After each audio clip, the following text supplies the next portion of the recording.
same-sex marriage? As Christian, bawal naman yung same-sex marriage. Ginawa ang babae para sa lalaki, ginawa ang lalaki para sa babae.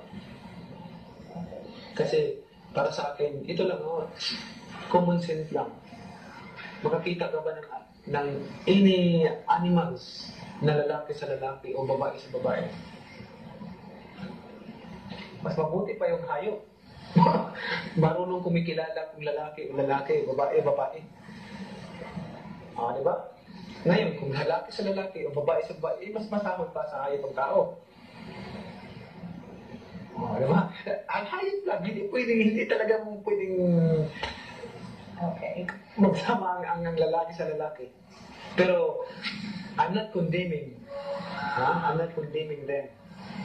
Yun lang po marriage. Yung marriage lang, yung committing sin against God. Ayan, lumabas na yung tunay na interview, yung full interview ni Mr. Manny. Ang point niya doon is yung marriage, hindi yung pagsasama ng dalawang tao as a couple or union ng dalawang tao. Nire-respeto ko ang opinion ni Sir Manny. Naliwanagan na ako at nadagdagan yung admiration ko sa kanya. He's a man of